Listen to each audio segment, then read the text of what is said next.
Hisense 75-inch A6 series. Let's get it mounted, fam. So what I like to do is I take the box off of the TV and then I find the back of the TV, and that's where I like to start to work with. I keep the front of the TV towards the wall just in case, I bump it, it can't fall over. So I'm working with an on full motion 50 to 86 inch TV mount, and right there's a little leveler in there.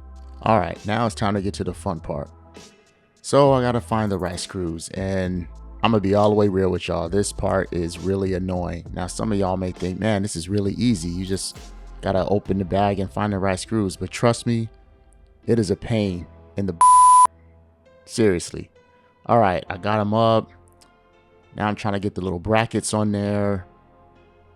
And what I do is the first one, I put the screws on, and then you'll see me put the bracket on, and then I have to go back and see what spaces are gonna fit correctly, because we don't want the bracket sliding around and all that stuff. So now I'm finally getting it tightened on there, making sure everything's good, and then I can work on the other side and do the exact same thing. And in theory, it should go a lot quicker because I already did one side, right? Yeah. So check it all, everything looks great. Now I did make some measurements on the wall first, but I like to hold it up with one hand. I don't use a template, but if you like using a template, that's fine. I did use a leveler to make sure it's all straight. And now we're gonna be good to drill our holes.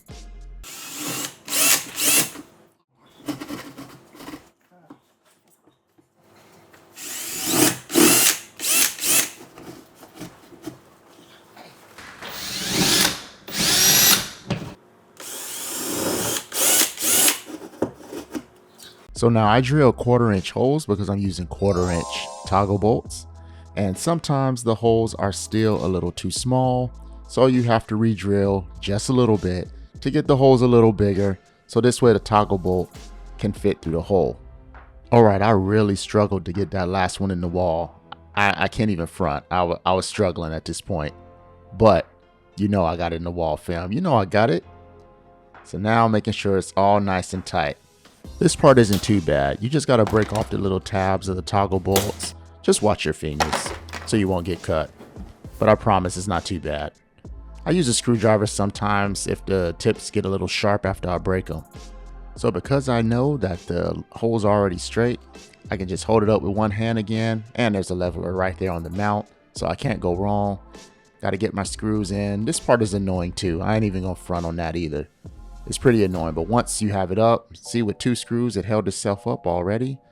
You just got to tighten those down a bit. Just like that. And then I adjust the mount just a little bit just to see what I'm working with. So once you lift the TV, that's like the point of no return. So you got to make sure all of this other stuff is good, all right? And we're up. There we go. So putting the TV on the mount, and we're trying to be real careful. Yes, I did have help. Always have help if the TV is at least, I would say, 65 inches or bigger. You definitely might want to get a friend to help you out. Voila, there it is. I did install a soundbar too, but that part was a little boring. So there it is. It's all done. Contrast to see which one is going to be best for you. So without further ado, let's go. Day banter, coming at you with a tech review about the products that appeal to you. Ain't no capping with a recap, just spitting the truth.